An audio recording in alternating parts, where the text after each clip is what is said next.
அவங்க அடைஞ்ச மன உளைச்சலுக்கு 50,000 ரூபாய் ஃபைன் கட்டுங்க. ஆக 14,000 ரூபாய் ப்ளஸ் 50,000 ரூபாய் 64,000 ரூபாய் கட்டுங்க. அது எத்தனை நாளைக்குள்ள? 30 நாளுக்குள்ள கட்டணும். அப்படி கட்டலைன்னா 9% வட்டியோட கட்டணும். ஜட்ஜ்மெண்ட். ஒரு சமுதாயத்தில் தப்பு செஞ்சால் அதுக்கு பனிஷ்மெண்ட் வரும் என்ற பயம் இருக்கணுங்க. அது பயம் இல்லைன்னா தப்பு செய்ய தான் செய்வாங்க. We are all living in an imperfect society. We are not living in a perfect society.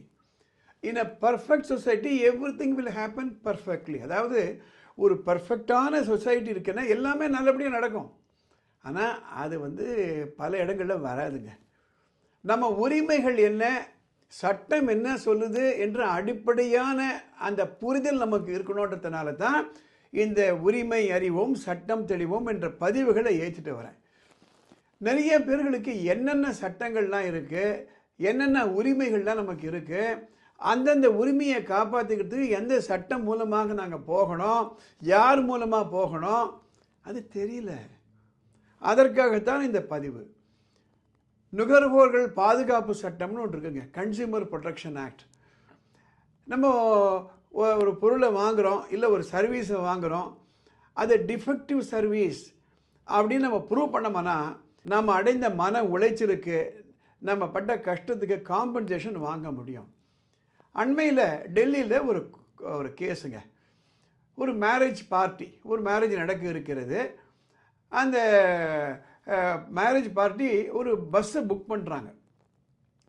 அந்த மேரேஜ் வென்யூவுக்கு ஒரு குறிப்பிட்ட காலத்தில் போகணும். 18,000 ரூபாய் அதை போய் சேர்றதுக்கு கொடுக்கணும்.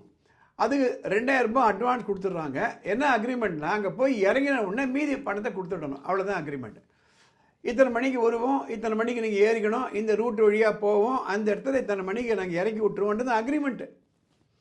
ஸோ இவர் கொடுத்துட்றாங்க.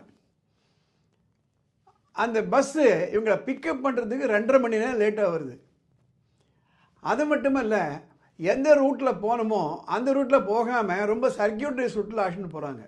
துரதிருஷ்டவசமாக அந்த ரூட்டில் பஸ்ஸு பிரேக் டவுன் ஆயிடுது மிட் நைட்டு. அதுக்கப்புறம் அந்த ஆப்ரேட்டர் யாருக்கோ ஃபோன் பண்ணுறாரு, வேறு ஒரு பஸ்ஸு வருது.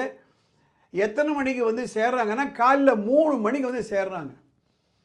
அதுக்கப்புறம் தான் அந்த வட இந்தியாவில் இருக்கக்கூடிய பராத்தெல்லாம் ஆரம்பிக்குது. இவங்க சும்மா விடலையே, போய் கன்சியூமர் கோர்ட்டில் கேஸ் போடுறாங்க. அந்த ஜட்ஜ் இதெல்லாம் பார்த்துட்டு இவ்வளோ மன உளைச்சலை அடைஞ்சிருக்காங்க அவங்க.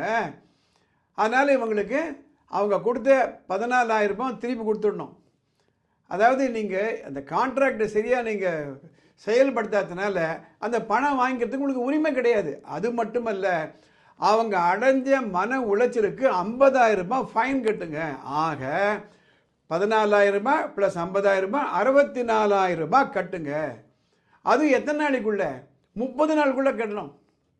அப்படி கட்டலைன்னா 9% வட்டியோட கட்டணும். ஜட்ஜ்மெண்ட்.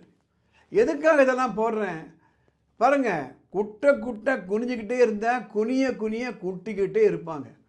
அதற்காக எல்லாத்துக்குமே நம்ம கோர்ட்டில் கேஸ் போடணும்னு இல்லை. யாராவது ஒருத்தர் இப்படி கேஸு போட்டு அது எல்லாருக்கும் தெரிஞ்சு போச்சுன்னா மற்றவங்க ஜாக்கிரதையாக இருப்பாங்க.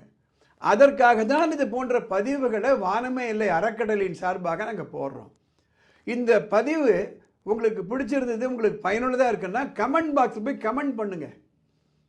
உங்களுக்கு தெரிஞ்சவங்களாம் இதை ஃபார்வேர்ட் பண்ணுங்கள். உங்களுக்கு சட்டம் பற்றியோ படிப்பு பற்றியோ உங்களுக்கு ஏதாவது குழப்பங்கள் இருந்தால் மேலே ஒரு வாட்ஸ்அப் நம்பர் போது பாருங்கள். அதில் ஒரு மெசேஜ் அனுப்புங்க, வாய்ஸ் மெசேஜோ டெக்ஸ்ட் மெசேஜோ. அதை பார்த்துட்டு அடுத்து வரக்கூடிய எபிசோடில் கவர் பண்ணுறோம். இந்த சேனலுக்கு சப்ஸ்கிரைப் பண்ணுங்கள். அடுத்த எபிசோடில் பார்க்கலாம்.